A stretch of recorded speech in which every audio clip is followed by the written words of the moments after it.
Story number 1. Shadows over Black Hills. The Black Hills of South Dakota have always held a certain enigmatic allure, their rugged peaks and dense forests whispering secrets of the past to those who dare to listen.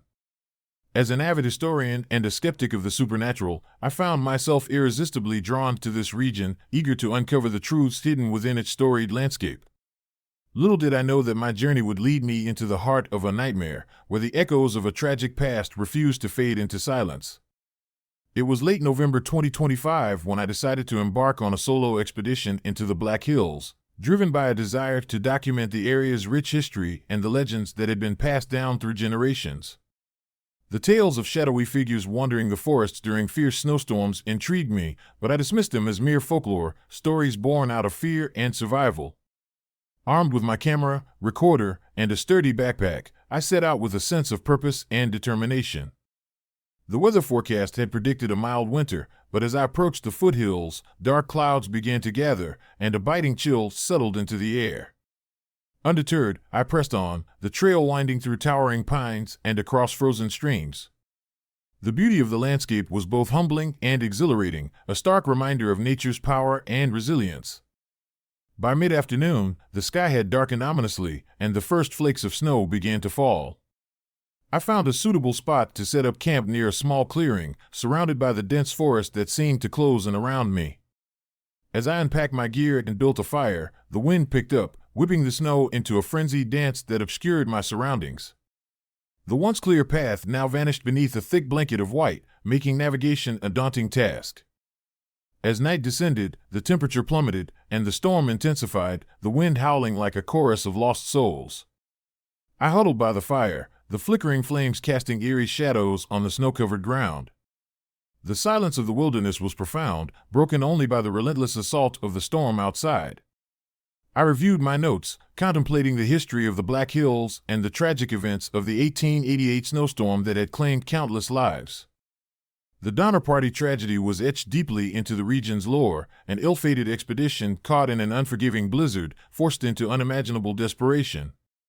Survivors spoke of haunting apparitions and disembodied voices calling out in the dead of night, pleading for forgiveness and release. Skeptical of such accounts, I dismissed them as the desperate imaginations of those who had endured unimaginable hardships. But as the storm raged on, doubts began to creep into my mind. Around midnight, the storm reached its peak, the wind howling louder than ever, and the snow reducing visibility to mere feet. It was then that I heard it, a faint, desperate cry cutting through the cacophony of the storm. "Help us! Help us!"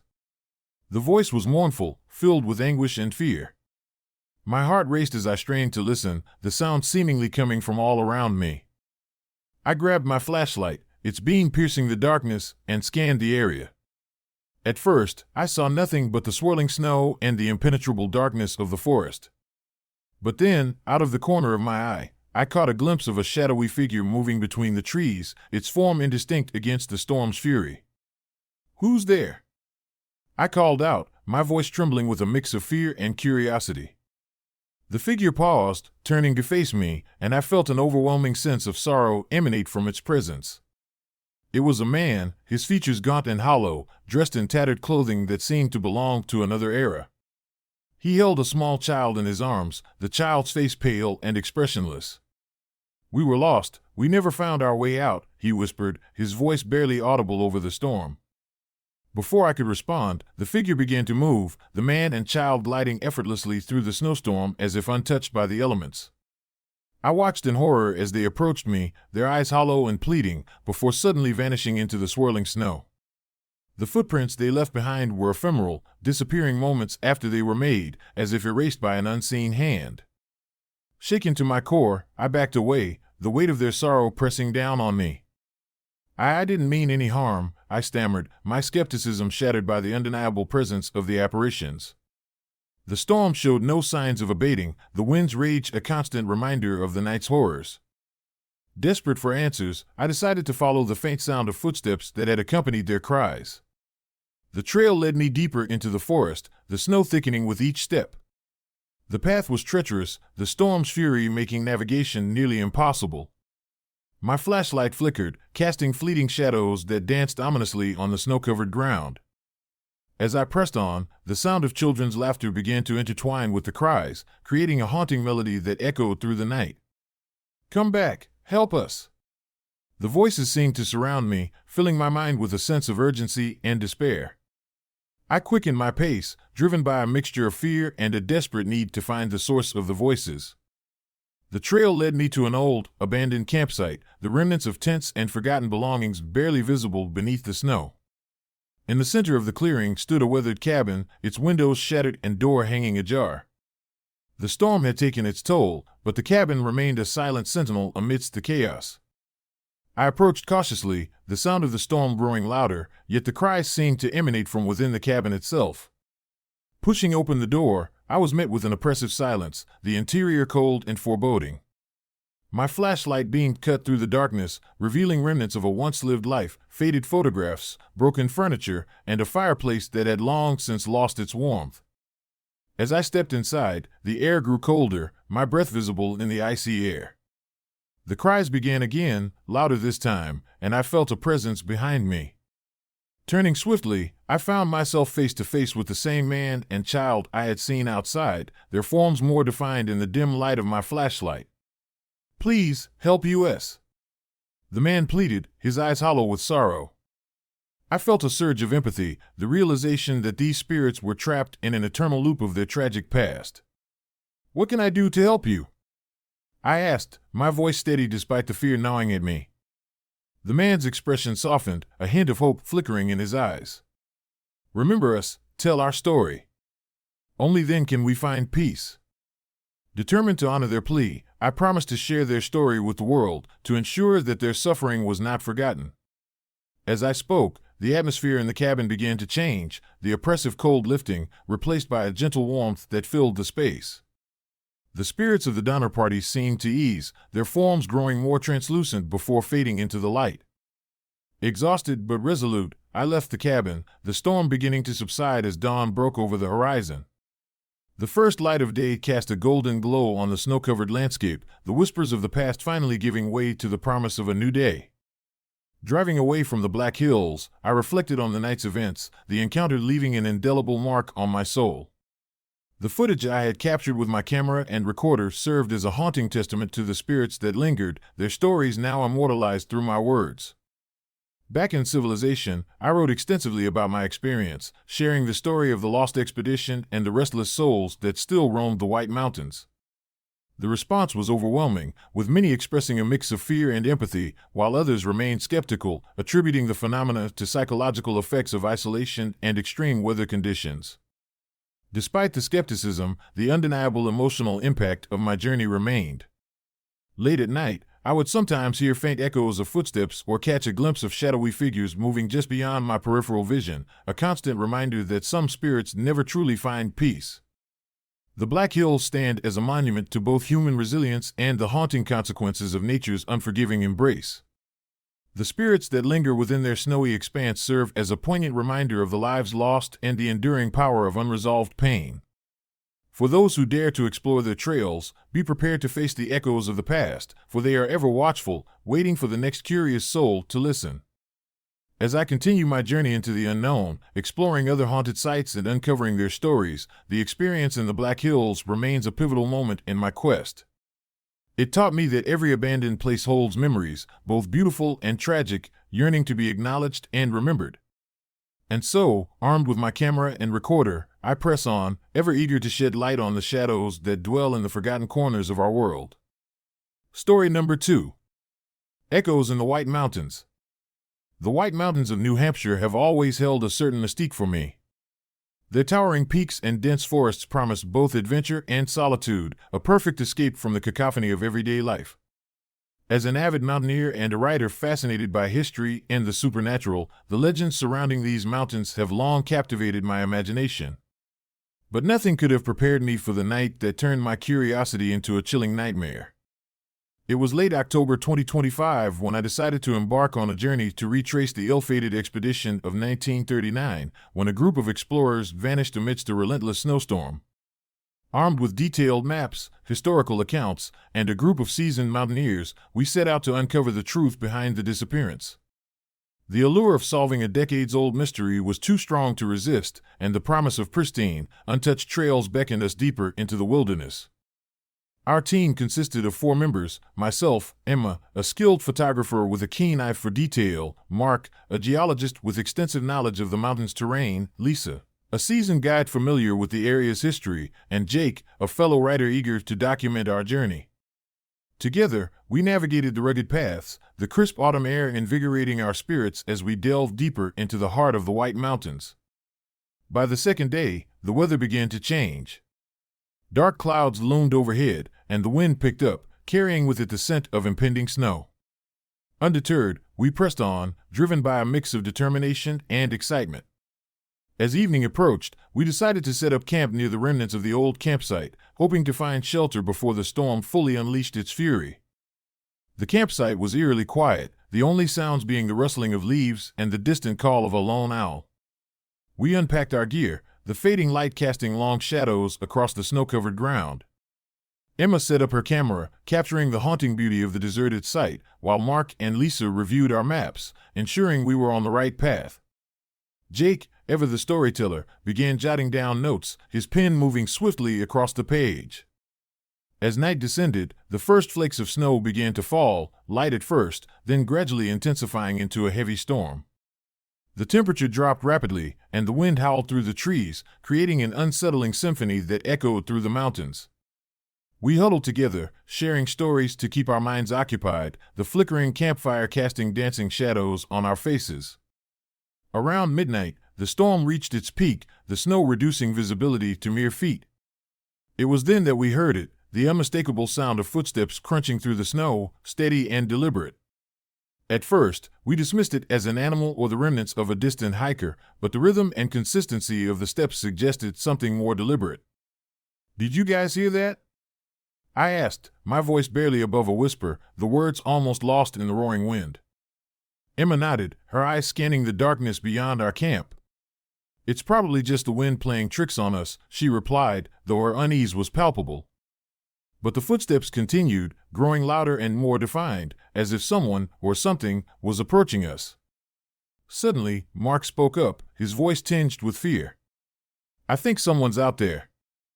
Before we could react, Jake pointed towards the edge of our campsite, where a faint figure emerged from the storm. It was a man, his coat battered by the wind, his face obscured by the hood pulled tightly over his head. He moved with purpose, his steps unwavering despite the blinding snow. "Who are you?" Lisa called out, her voice steady despite the tension mounting within us. The man paused, standing at the edge of our light, his presence both enigmatic and unsettling. He lifted his hands in a gesture of peace, though the frigid air around him seemed to hum with an unseen energy. "I'm lost," he murmured, his voice hoarse from the storm. "Can you help me?" Compelled by a mix of compassion and caution, we nodded, motioning for him to join us by the fire. He hesitated for a moment before stepping into the warm glow, his eyes meeting ours with a haunted intensity. "Thank you," he whispered, settling down beside the fire, his gaze fixed on the flickering flames. As the night wore on, the storm raged unabated, the wind howling like a chorus of lost souls. The man shared his story, how he had been part of the original 1939 expedition, caught in the relentless snowstorm that claimed the lives of his companions. He had survived, but the guilt of losing his friends haunted him, keeping his spirit tethered to the mountains he once sought to conquer. We listened intently, the weight of his tale adding a profound sense of melancholy to the already somber atmosphere. Emma captured every moment, her camera documenting the spectral figure before us, while Mark and Lisa delved deeper into the historical accounts, trying to piece together the events that led to the tragedy. As the night deepened, the man's demeanor began to change. His eyes, once filled with sorrow, now glimmered with a strange intensity. "I can't leave," he confessed, his voice barely audible over the storm. "My friends, they never found peace." A chill ran through the group as we realized the true nature of our guest. "Is there a way to help you find peace?" I asked, my voice steady despite the fear coursing through me. He looked up, his hollow eyes meeting mine with an otherworldly gaze. "Remember us. Share our story. Only then can we find peace." Before we could respond, the storm reached a fever pitch, the wind howling louder than ever, and the snow swirling around us in a frenzied dance. The man's form began to shimmer, his edges blurring as if he were fading into the very fabric of the storm. "Thank you," he whispered one last time before vanishing into the tempest, leaving us in stunned silence. The following morning, the storm had subsided, leaving behind a landscape transformed by snow and silence. We packed up our camp, the night's events weighing heavily on our minds. As we trekked back down the trail, the memories of the haunting encounter lingered, the man's plea echoing in our thoughts. Back in civilization, I delved into my notes and Emma reviewed her footage, the images of the spectral man still vivid in her mind. We decided to share our story, hoping to honor the memory of the lost expedition and the restless spirit who had reached out to us. The response was overwhelming, with many expressing a mix of awe and fear, while others remained skeptical, attributing our experience to the psychological effects of the storm and isolation.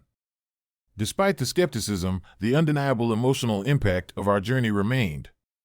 The footage Emma captured showed fleeting glimpses of the man, his presence both haunting and sorrowful, a testament to the enduring pain of those who never found peace. Our story became a poignant reminder of the fragility of life and the haunting echoes of the past that linger in the most unexpected places. Months later, I received a letter from a descendant of one of the original expedition members, thanking us for bringing closure to a family legacy marred by tragedy. It was a moment of profound connection, bridging the gap between the living and the dead, and reaffirming the importance of remembering and honoring those who had been lost. The White Mountains continue to stand as silent sentinels, their snowy peaks a testament to both human resilience and the enduring power of memory. For those who dare to explore their trails, be prepared to encounter the echoes of the past, lingering whispers of sorrow and hope that transcend time itself. And as I continue my journey, uncovering the stories hidden within nature's embrace, the experience in the White Mountains remains a haunting reminder that some spirits never truly find peace, forever wandering the snowy wilderness they once called home. Story number 3. Nightmare in the Rockies. The Rocky Mountain National Park, with its towering peaks and pristine wilderness, has always been a sanctuary for those seeking solace in nature's embrace. As an avid hiker and freelance writer, I found myself drawn to its rugged beauty, eager to capture its essence through my lens and words. However, my latest expedition would lead me into a nightmare that blurred the lines between reality and the supernatural, leaving an indelible mark on my soul. It was mid-January 2025 when I decided to embark on a solo trek through the less-traveled trails of Rocky Mountain National Park. The forecast had predicted a severe snowstorm, but I dismissed it as mere precautionary talk. The allure of untouched snow and the challenge of navigating through a blizzard were too enticing to resist. Equipped with my camera, recorder, and a sturdy backpack, I set out early Saturday morning, the crisp winter air invigorating my spirit. The trail I chose was notorious among locals for its breathtaking vistas and treacherous conditions. As I ascended higher, the landscape transformed into a winter wonderland, the snow-covered pines shimmering under the weak sunlight filtering through the clouds. The solitude was both comforting and unnerving, a stark contrast to the bustling trails I was accustomed to. By early afternoon, the weather began to shift. Dark clouds rolled in swiftly, and the temperature plummeted. I quickened my pace, seeking shelter before the storm fully unleashed its fury. After hours of trekking, I stumbled upon an old ranger station, a relic from bygone days when it served as a refuge for weary hikers. The building, though abandoned, stood sturdy against the encroaching storm, its windows dark and foreboding. I decided to rest there for the night, unpacking my gear and setting up my makeshift camp. The storm outside was relentless, the wind howling through the gaps in the walls and the snow piling up against the door. As midnight approached, the howling intensified, and the temperature inside the station dropped precipitously. I wrapped myself in my blanket, attempting to find comfort in the warmth of my sleeping bag. Just as sleep began to claim me, a faint sound pierced the tumultuous noise of the storm, a desperate cry for help.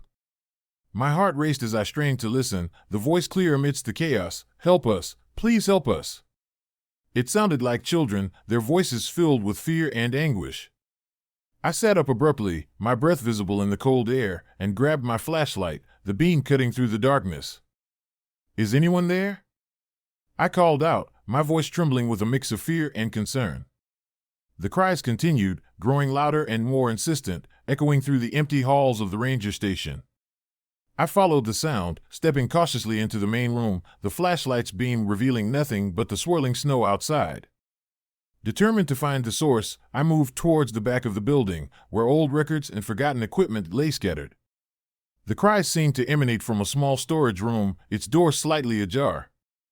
Pushing it open, I was met with a chilling sight. The room was empty, save for a single, charred footprint imprinted on the floor, surrounded by fresh snow.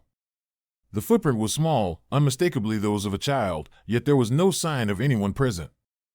Puzzled and unnerved, I turned to leave, but the door slammed shut with a deafening bang, the force of the storm pressing against the walls. Panic surged through me as I tried to open the door, but it was locked tight. The cries returned, now accompanied by the sound of footsteps crunching through the snow, growing closer with each passing second. "Who's there?" I demanded, my voice echoing off the concrete walls. The footsteps halted abruptly, replaced by a low, mournful wail that seemed to seep into my very bones. Shadows danced at the edges of my vision, and the temperature continued to drop, frost forming on the windows and the metal fixtures within the room. Suddenly, the door swung open, revealing a figure cloaked in white, a spectral presence amidst the storm's fury. He stood there, a man carrying a child in his arms, their forms barely visible through the swirling snow. His face was gaunt, eyes hollow, and filled with sorrow, staring directly into mine with an intensity that sent shivers down my spine. "Please, help us," the man whispered, his voice barely audible over the storm. The child's cries intertwined with his plea, creating a haunting melody of despair. I felt an overwhelming urge to reach out, to offer assistance, but my body refused to obey, rooted to the spot by fear and disbelief. Before I could respond, the figure began to move, gliding effortlessly through the snowstorm as if untouched by the elements. I watched in horror as he carried the child further into the raging storm, their forms gradually fading into the blinding whiteout. The footprints they left behind began to disappear, swallowed by the relentless snow, as if erased by an unseen hand. Desperate to understand what I had witnessed, I frantically searched the room for any sign of explanation. My eyes landed on an old newspaper clipping pinned to the wall, yellowed with age and covered in dust. The headline read, "Donner Party Tragedy, Snowstorm Claims Lives of Pioneers." My blood ran cold as I realized the connection. The Donner Party, a group of pioneers who had been trapped by a brutal snowstorm in 1846, resorting to cannibalism to survive. Only one member survived, forever haunted by the loss of his companions. The realization hit me like a tidal wave. The cries, the apparition, the footprints, it all pointed to the restless spirits of those lost in the unforgiving wilderness. The man and child were echoes of the past, trapped in an eternal nightmare, unable to find peace amidst the unforgiving storm. As the storm began to subside, the spectral figures faded completely, leaving me alone in the now eerily silent ranger station. The door, which had been locked moments before, swung open effortlessly, allowing me to escape the confines of the building. Trembling and heart-pounding, I made my way back outside, the remnants of the storm settling around me like a shroud. I hiked the rest of the way back to civilization with a newfound respect for the stories of the past and the lingering presence of those who never found their way home. The experience at Rocky Mountain National Park had shattered my skepticism, leaving me with an unshakable belief in the supernatural and the enduring power of tragedy. Back in my home, I reviewed the footage I had captured with my camera. The images were blurred by the storm, but the faint outlines of the man and child were unmistakable, their sorrowful presence haunting the screen. The audio captured the desperate cries and the mournful wails, a chilling reminder of the night's events. I decided to share my story, hoping to honor the memory of those lost and to shed light on the restless spirits that still wandered the snowy trails of Rocky Mountain National Park. The response was overwhelming, with many expressing a mix of fear and empathy, while others remained skeptical, attributing the phenomena to natural explanations or psychological effects of the storm. Despite the skepticism, I couldn't shake the feeling that what I experienced was real, a haunting encounter that bridged the gap between the past and the present. The voices continued to echo in my dreams, their sorrowful pleas urging me to remember and honor the lost souls of the Rockies. Months later, I returned to the park, this time with a group of fellow hikers and a professional paranormal investigator. Together, we sought to uncover more evidence of the supernatural occurrences, delving deeper into the history and the legends that surrounded the area. Our findings only reinforced the truth of my experience, as we documented more ghostly apparitions and recorded more voices calling out in the night. Rocky Mountain National Park remains a place of beauty and tragedy, its pristine landscapes concealing the dark history of those who perished in its unforgiving embrace. The spirits that linger there serve as a poignant reminder of the fragility of human life and the enduring power of unresolved pain. For those who dare to explore its snowy trails, be prepared to face the echoes of the past, for they are ever watchful, waiting for the next curious soul to listen. As I continue my journey into the unknown, exploring other haunted sites and uncovering their stories, the experience at Rocky Mountain National Park stands as a testament to the enduring presence of the past. It taught me that every abandoned place holds memories, both beautiful and tragic, yearning to be acknowledged and remembered. And so, armed with my camera and recorder, I press on, ever eager to shed light on the shadows that dwell in the forgotten corners of our world. Story number 4. Echoes in the Wilderness. The Alpine Lakes Wilderness in Washington has always been a sanctuary for those seeking solitude amidst nature's grandeur. Towering pines, crystal-clear lakes, and rugged peaks create a landscape that is both breathtaking and humbling. But beneath its serene exterior lies a history marred by tragedy and whispers of the supernatural, a place where the line between reality and nightmare blurs under the veil of night. I've been an avid hiker and a skeptic of the supernatural for as long as I can remember. The stories about Alpine Lakes Wilderness, of lost hikers never found and eerie screams carried by the wind, were always dismissed as exaggerated tales spun by those desperate to add a thrill to their wilderness adventures. That was until my trip last winter, a journey that would challenge everything I thought I knew about the world. It was mid-January, and the weather forecast had predicted a mild snowstorm, nothing too severe for an experienced hiker like myself. I had meticulously planned the trip, mapping out the trails, checking my gear, and informing friends of my itinerary. The allure of untouched trails and the promise of pristine beauty drove me deeper into the wilderness, away from the noise and chaos of everyday life. On the second day of my hike, I decided to camp near one of the many alpine lakes, seeking refuge from the biting cold. The area was remote, surrounded by dense forests and towering peaks that seemed to touch the sky. As I set up my tent and built a fire, the wind began to pick up, carrying with it the crisp scent of pine and the distant sound of rushing water. That night, as the storm clouds gathered and the first flakes of snow began to fall, I settled into my tent, wrapped in layers of insulation. The howling wind outside created an unsettling symphony, a constant reminder of nature's power. I tried to sleep, but the storm's intensity made it nearly impossible. Every gust of wind made the tent flap violently, and the branches outside scraped against the fabric like skeletal fingers. Around midnight, the howling reached a crescendo, and amidst the cacophony, I heard it, a faint, desperate voice calling my name. At first, I thought it was a trick of the wind, but the voice grew louder, more insistent. John. John, where are you? My heart raced. I sat up, straining to listen, but the voice seemed to dissipate into the storm. I rationalized it as my mind playing tricks on me, fueled by exhaustion and isolation. Yet, as the night wore on, the voice returned intermittently, always calling my name, always filled with a sense of urgency and despair. Unable to ignore it any longer, I unzipped my tent and stepped outside, the cold biting at my skin. The storm was relentless, the wind swirling snow into blinding flurries. I scanned the area, the flashlight in my hand barely piercing the whiteout conditions. Who's there? I called out, my voice wavering with fear.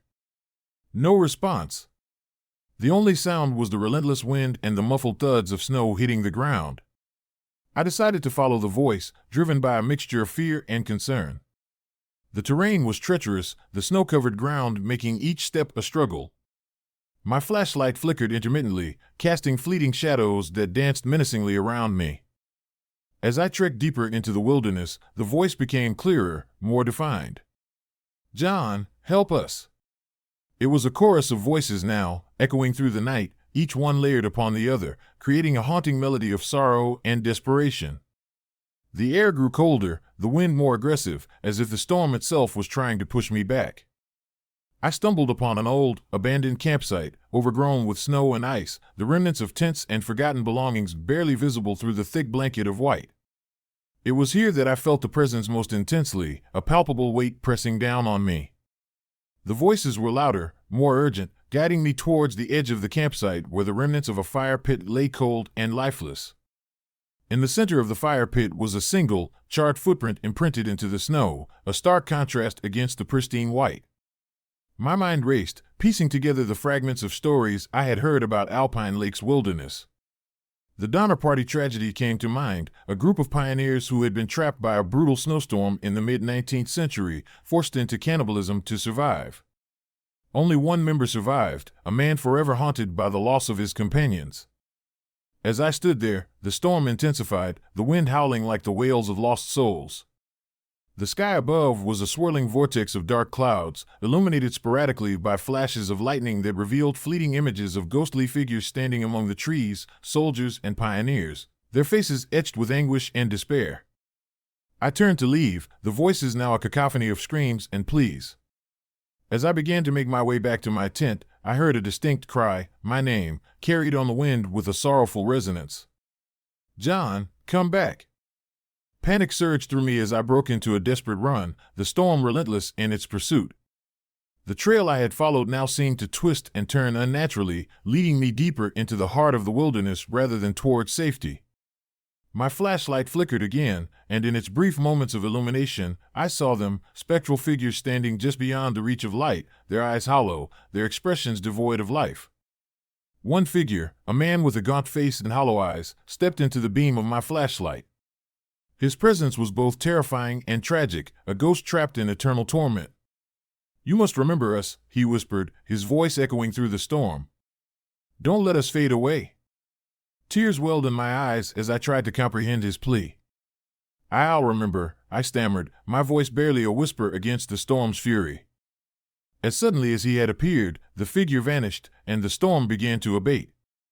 The wind's howl softened, the snow settled, and the first light of dawn broke through the clouds, casting a pale glow over the wilderness. Exhausted and emotionally drained, I made my way back to my tent, the voices and apparitions lingering in my mind like a haunting refrain. The next morning, the storm had passed, leaving behind a serene yet desolate landscape. I packed up my gear, my heart heavy with the weight of the night's events. As I drove away from Alpine Lake's wilderness, the memory of the voices and the spectral figures stayed with me, a constant reminder of the thin veil between the living and the dead. Back home, I reviewed the footage I had captured with my camera. The images were blurry and distorted by the storm, but there were unmistakable shapes moving just beyond the light's reach, ghostly apparitions that seemed to fade the moment they were recorded. The audio was equally chilling, the voices clear and sorrowful, their pleas resonating through the speakers. I decided to share my story, hoping to shed light on the tragedies that had unfolded in Alpine Lake's wilderness and the restless spirits that still wandered its snowy trails. The response was overwhelming, with many expressing a mix of fear and empathy, while others remained skeptical, attributing the phenomena to natural explanations or psychological effects of the storm. Despite the skepticism, I couldn't shake the feeling that what I experienced was real, a haunting encounter that bridged the gap between the past and the present. The voices continued to echo in my dreams, their sorrowful pleas urging me to remember and honor the lost souls of Alpine Lake's wilderness. Months later, I returned to the wilderness, this time with a group of fellow hikers and a professional paranormal investigator. Together, we sought to uncover more evidence of the supernatural occurrences, delving deeper into the history and the legends that surrounded the area. Our findings only reinforced the truth of my experience, as we documented more ghostly apparitions and recorded more voices calling out in the night. Alpine Lake's wilderness remains a place of beauty and tragedy, its pristine landscapes concealing the dark history of those who perished in its unforgiving embrace. The spirits that linger there serve as a poignant reminder of the fragility of life and the enduring power of unresolved pain. For those who dare to explore its snowy trails, be prepared to face the echoes of the past, for they are ever watchful, waiting for the next curious soul to listen. As I continue my journey into the unknown, exploring other haunted sites and uncovering their stories, the experience at Alpine Lake's wilderness stands as a testament to the enduring presence of the past. It taught me that every abandoned place holds memories, both beautiful and tragic, yearning to be acknowledged and remembered. And so, armed with my camera and recorder, I press on, ever eager to shed light on the shadows that dwell in the forgotten corners of our world. Story number 5. Whispers on Mount Hood. The first snowfall of the season had blanketed Mount Hood in a pristine layer of white, transforming the familiar trails into a winter wonderland. As an avid mountaineer and freelance writer, I found solace in the solitude of these mountains, where the chaos of everyday life seemed to melt away with each step deeper into the wilderness. But that December night would change everything I thought I knew about these serene peaks. I had planned the trip meticulously, gear checked, weather forecasts monitored, and a clear path charted. However, nature has a way of asserting its dominance, and on that particular evening, a fierce snowstorm rolled in with little warning. The sky darkened, and the winds began to howl, turning my peaceful hike into a desperate fight for survival. By midnight, visibility had plummeted. The trail markers I had relied on vanished into the swirling snow, and the familiar landscape became an indistinguishable blur of white. Panic set in as I realized I was lost, the isolation of Mount Hood pressing in on me like an icy grip. My phone had no signal, and the warmth of my jacket did little to stave off the biting cold. Just as despair threatened to consume me, I saw her, a figure clad in a white coat, standing at the edge of the forest. Her presence was almost ethereal, a beacon of hope in the midst of the tempest. With trembling legs, I approached her, the snow crunching beneath my boots. She extended a hand, guiding me toward a faintly lit cabin nestled among the trees. "Thank you," I whispered, my voice hoarse from the cold and exhaustion. I turned to express my gratitude, but she was gone, leaving me standing alone in the blinding storm. Confusion and fear mingled within me as I entered the cabin, seeking refuge from the relentless blizzard outside. Inside, the cabin was warm and surprisingly well maintained, with a crackling fireplace and an inviting aura that contrasted sharply with the fury of the storm. I sank into a worn armchair, trying to steady my racing heart. The memories of the woman in white lingered, her hollow eyes haunting my thoughts. As I sat there, the storm outside seemed to intensify, the wind howling like a chorus of lost souls. My mind played tricks on me, conjuring images of shadowy figures moving just beyond the reach of my flashlight. The cabin felt both like a sanctuary and a trap, the walls closing in with each passing minute. Sleep eluded me as the night wore on. The howling wind outside became a relentless reminder of my vulnerability, and the eerie silence within the cabin pressed heavily on my senses. Just as I began to drift into a restless slumber, a soft knocking echoed through the room, startling me awake. Heart pounding, I grabbed my flashlight and scanned the cabin. The knocking persisted, rhythmic and deliberate, emanating from the front door. I approached cautiously, every step weighted with dread. As I reached out to open the door, the storm seemed to press against it, the wind a violent force that threatened to keep me inside.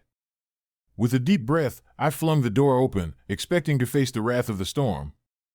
Instead, there was nothing, only the swirling snow and the oppressive darkness beyond.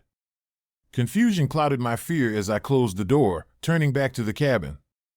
The knocking had ceased, replaced by an unsettling silence. I sat back down, trying to make sense of what I had just experienced. Had I imagined the knocking? The memory of the woman in white surged back, and I felt a chill run down my spine. The cabin seemed to breathe with a life of its own, the walls pulsating with a silent energy that made my skin crawl. Hours passed without incident, but the sense of being watched never left me. Shadows danced at the edges of my vision, and whispers seemed to drift through the air, indistinct and fleeting. My mind teetered on the brink of paranoia, torn between rational explanations and the undeniable presence that lurked within the cabin. As dawn broke, the storm began to abate, the winds dying down to a gentle breeze. Exhausted and shivering, I decided it was time to leave the cabin and find my way back to civilization. Packing my gear, I stepped outside into the clearing snow, the morning light casting a soft glow on the transformed landscape. The trail was still obscured by the remnants of the storm, but determination fueled my every step. As I navigated the treacherous terrain, I couldn't shake the feeling that I was being followed. Glancing over my shoulder, I saw nothing, only the endless expanse of snow and the towering peaks surrounding me. Hours later, I emerged from the forest, the sun shining brightly overhead. Relief washed over me as I spotted a ranger station in the distance. Approaching it, I was met with concerned faces and warm blankets, the kindness of strangers a stark contrast to the night's horrors. As I recounted my experience to the ranger, he listened intently, his expression a mixture of empathy and skepticism. We've had reports of similar sightings during storms, he said thoughtfully. Many believe it's the spirits of those who lost their way, unable to find peace in the unforgiving wilderness. I nodded, the memories of that night etched deeply into my mind.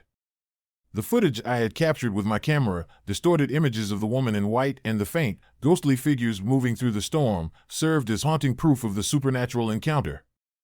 Months later, my story gained traction, sparking debates between skeptics and believers. The footage circulated online, with many attributing it to clever editing or the mind's desperate attempts to rationalize fear.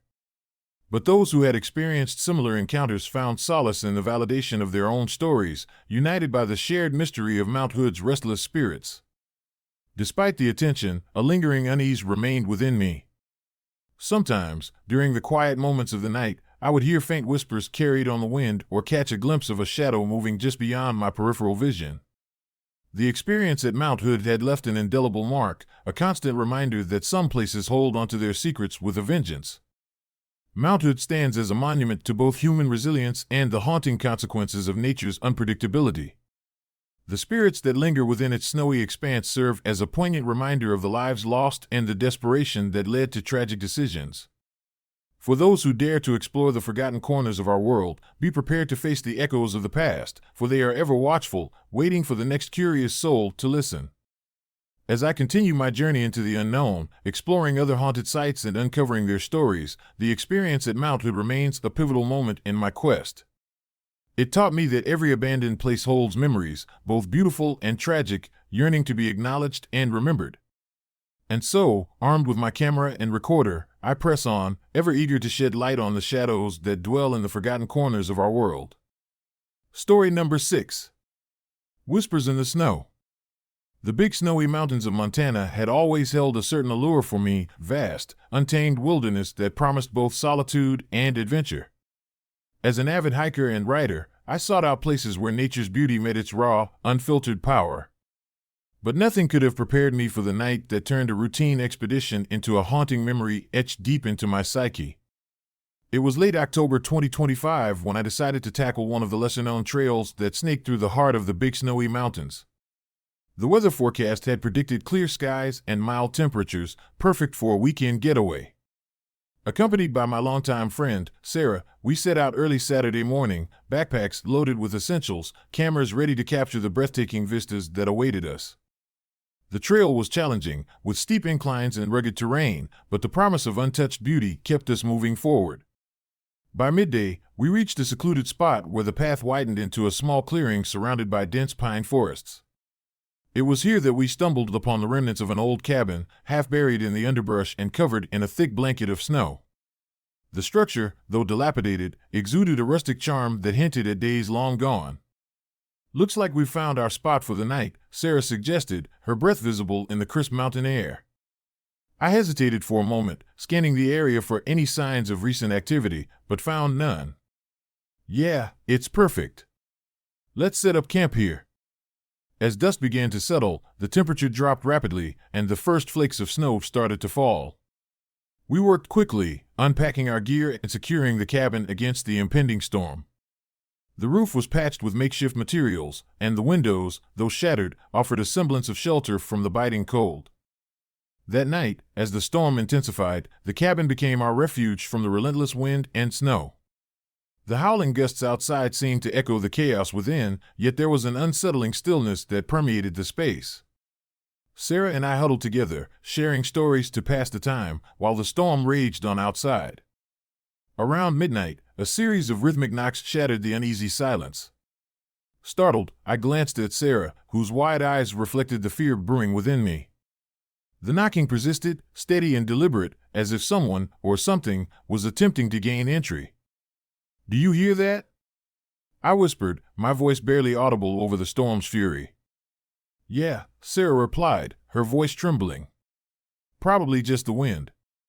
Let's not worry about it." But the knocking continued, growing louder and more insistent with each passing minute. My heart pounded in my chest as I mustered the courage to investigate. Grabbing my flashlight, I approached the cabin's entrance, the beam cutting through the darkness to reveal nothing but the swirling snow outside. Taking a deep breath, I opened the door cautiously. The storm's fury greeted me, the wind whipping snow into a frenzied dance around me. No one was there, only the relentless tempest and the echo of my own footsteps as I closed the door behind me. Sarah and I exchanged nervous glances, the atmosphere thick with unease. Maybe it was just the storm playing tricks on us, she suggested, though her voice lacked conviction. We tried to return to our earlier routine, but the sense of being watched lingered like a shadow. The storm showed no signs of abating, and sleep eluded us as we lay on our sleeping bags, every creak and groan of the cabin amplified by our heightened senses. As the night wore on, the knocking returned, softer this time, almost imperceptible. I lay still, listening intently, my mind racing with possibilities. Then, amidst the silence, came a faint whisper, barely audible, "Help us." I bolted upright, my heart racing. "Sarah, did you hear that?" She nodded slowly, her eyes wide with fear. I did. It sounded like voices. Determined to uncover the source, I grabbed my flashlight and ventured out once more. The snowstorm had intensified, reducing visibility to mere feet. The cabin's interior was dimly lit by the glow of the storm outside, casting long, distorted shadows that seemed to move of their own accord. I called out into the storm, "Who's there? What do you want?" No response came, only the relentless roar of the wind. As I scanned the area, my flashlight beam caught something unusual, a set of footprints in the fresh snow leading away from the cabin and into the dense forest. They were small, delicate prints, clearly those of children, leading deeper into the woods where the trail vanished into the darkness. My mind raced. The area had been abandoned for over 50 years, and no one had lived here since the cabin was deserted. The presence of children's footprints suggested something beyond natural explanation, something tied to the tragic history of the place. I returned to Sarah, showing her the trail of footprints. "We need to follow them," I insisted, though a part of me recoiled at the thought. She hesitated, fear etched across her face. "Are you crazy? We don't even know who or what left these." But curiosity and a growing sense of responsibility overpowered our fear. We decided to follow the footprints, the storm still raging around us, making each step a struggle against the biting cold and swirling snow. The trail led us into the heart of the forest, where the trees loomed like silent sentinels. The footprints disappeared into a clearing illuminated by the pale light of the moon, revealing the remnants of an old campsite. Tattered tents lay abandoned, and the remnants of a fire pit were smoldering, untouched by time. In the center of the clearing stood the ghostly figure of a man, his face gaunt and hollow-eyed, dressed in attire that seemed out of place for the modern world. His presence was both haunting and sorrowful, his gaze fixed upon us with an intensity that pierced through the veil of reality. "Why are you here?" I managed to whisper, my voice shaking with a mixture of fear and empathy. The man remained silent, his eyes reflecting a deep, unending sadness. Slowly, he began to move, gesturing toward the remnants of the campsite. His actions were deliberate, as if trying to convey a message beyond words. Suddenly, the wind picked up, and the snow swirled around us in a frenzied dance. The man's form began to fade, his figure dissolving into the storm as the whispers of lost souls filled the air. "Remember us, remember our pain," his voice echoed in my mind long after his image had vanished. We stood there, the weight of the encounter pressing down on us. The storm began to abate, the first hints of dawn breaking through the tumultuous clouds.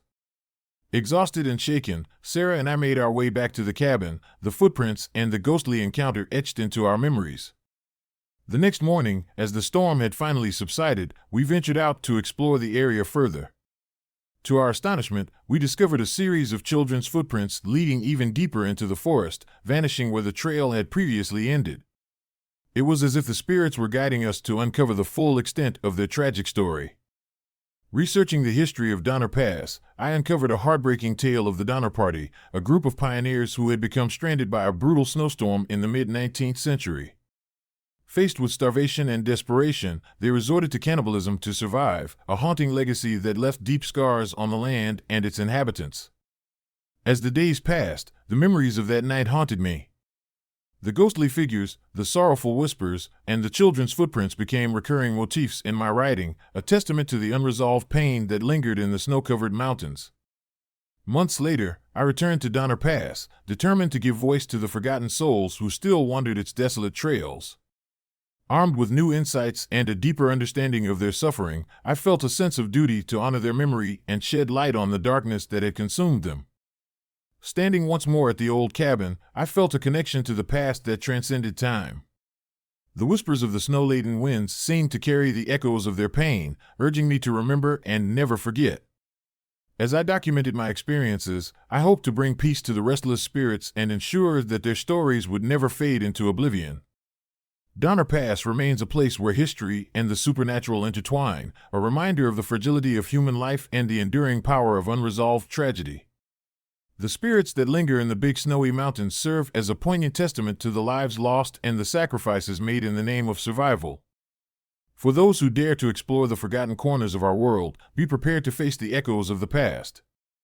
Listen closely to the whispers in the snow, for they carry the stories of those who once walked these trails, waiting for someone brave enough to remember and honor their legacy.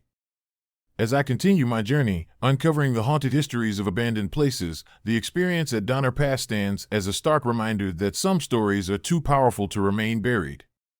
They demand to be heard, to be remembered, and to find the closure that eluded them in life. And so, with each step I take into the unknown, I carry with me the echoes of Donner Pass, a haunting melody that will forever resonate in the silent depths of the big snowy mountains. Story number 7. Whispers in the Snow. The wind howled through the towering pines of Donner Pass, a relentless force that seemed to breathe life into the legends whispered among the locals. Nestled deep within the Sierra Nevada, Donner Pass had long been a place where history and horror intertwined, creating an atmosphere thick with unease. As an avid historian and skeptic of the supernatural, I never believed in ghost stories until I decided to spend a night at the old Donner Party campsite. It was late October 2025 when I arrived at the pass, my car crunching over the snow-covered gravel road. The sun was just beginning to set, casting long shadows that danced eerily across the landscape. I had come armed with a camera, a recorder, and a notebook, determined to uncover the truth behind the tales of restless spirits and inexplicable phenomena that plagued this forsaken area. The Donner Party tragedy of 1846 had become the stuff of local folklore. Stranded by a brutal snowstorm, the pioneers faced unimaginable horrors, including cannibalism, to survive. Their desperate plight left scars not only on the land but also on the very souls who perished there. Over the years, numerous accounts emerged of ghostly footsteps echoing through the night and anguished cries emanating from the abandoned campsite. One particularly chilling story involved a tourist who claimed to have seen a gaunt man with hollow eyes staring into his very soul before vanishing into the swirling snow. As night fell, I set up my gear near the remnants of the old campfire ring. The area was eerily silent, save for the whispering winds and the occasional creak of a snow-laden tree branch. I began documenting the surroundings, noting the weathered tent remnants and scattered personal belongings left behind in the frenzy of the past. "Here we are," I murmured into the recorder. Donner Pass Campsite. October 31st, 2025. Investigating reports of paranormal activity. The temperature dropped rapidly, the first flakes of snow beginning to fall from the darkening sky. I wrapped myself in a thick jacket, the fabric barely keeping out the biting cold. Determined to prove that these stories were nothing more than exaggerated myths, I decided to stay the night, anticipating nothing more than the discomfort of the freezing weather. Hours passed in uneasy quiet until midnight approached. The full moon cast a pale light over the pass, illuminating the desolate landscape with an almost supernatural glow. It was then that I heard it, the unmistakable sound of heavy boots crunching through the fresh snow. My heart raced as I strained to listen, but the noise seemed to come from everywhere and nowhere at once. "Hello?" I called out, my voice betraying a hint of fear. "Is someone there?" Silence followed, thick and oppressive. I grabbed my flashlight, its beam piercing the darkness as I scanned the area around me. Nothing. Just the endless expanse of snow and shadowed trees. Shaking off the unease, I returned to my spot, trying to convince myself it was merely an animal or the wind playing tricks on my mind. But then, another sound, a faint, desperate cry, cut through the night air. It was a haunting wail, filled with sorrow and pain, echoing from the direction of the old tents. My skepticism wavered as I felt a chill settle deep within my bones. Gathering my courage, I decided to investigate, convinced there was a rational explanation for these noises. I followed the sound, each step deliberate and cautious. The snow muffled my footsteps, but the cries grew louder, more anguished. As I approached the perimeter of the campsite, the moonlight revealed the silhouette of a lone figure standing beside one of the tents. It was a man, impossibly thin, his face gaunt and hollow-eyed, staring directly at me with an intensity that seemed to pierce through my very soul. "Please, help!" the figure whispered, his voice barely audible over the howling wind. I froze, unable to move or speak. The man's eyes were deep and dark, devoid of any warmth or humanity. His presence was overwhelming, a tangible manifestation of the suffering that had transpired here centuries ago. I fumbled for my recorder, desperate to capture this inexplicable encounter. "Are you one of them?" I managed to stammer, my voice shaking. The figure nodded slowly, his movements deliberate and sorrowful. "We were lost, we never left." As I watched, the man's form began to fade, blending into the swirling snowstorm around us. But before he vanished completely, he reached out a skeletal hand towards me, his fingers trailing in the air like wisps of smoke. "Remember us, remember our pain," he whispered, his voice echoing in my mind long after his image disappeared. The snowstorm intensified, the wind howling louder as if echoing his final plea. I stood there, shaken to my core, the weight of history and tragedy pressing down on me. The recorder in my hand captured every sound, the howling wind, the fading footsteps, and the ghostly whispers that seemed to linger in the air. I spent the rest of the night huddled by the remnants of the campfire, replaying the sounds and visuals I had captured. The experience had shattered my skepticism, leaving me with an overwhelming sense of empathy for those who had endured such unimaginable horrors.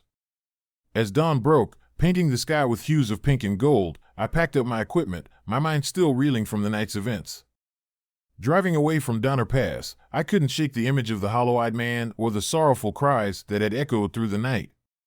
The footage I captured became the cornerstone of my research, a testament to the enduring legacy of the Donner Party's suffering. Sharing my story with the world, I hope to honor their memory and shed light on the darkness that had once consumed them. Months later, my account of the night at Donner Pass stirred both skepticism and belief. The video footage showed the fleeting apparition of the gaunt man and the eerie environment that seemed to pulse with lingering sorrow. While some dismissed it as a product of overactive imagination or clever editing, others found resonance in the historical accounts of the Donner Party's tragic fate. Despite the attention, a lingering unease remained within me. Sometimes, late at night, I would hear faint footsteps echoing through my home or catch a glimpse of a shadow moving just beyond my peripheral vision. The experience at Donner Pass had left an indelible mark, a constant reminder that some places hold onto their secrets with a vengeance. Donner Pass stands as a monument to human endurance and the tragic consequences of desperation. The spirits that linger within its snowy expanse serve as a poignant reminder of the lives lost and the sacrifices made in the name of survival. For those who dare to uncover the truths buried within, be prepared to face the echoes of the past, for they are ever watchful, waiting for the next curious soul to listen. As I continue my journey into the unknown, exploring other haunted sites and uncovering their stories, the experience at Donner Pass remains a pivotal moment in my quest. It taught me that every abandoned place holds memories, both beautiful and tragic, yearning to be acknowledged and remembered. And so, armed with my camera and recorder, I press on, ever eager to shed light on the shadows that dwell in the forgotten corners of our world.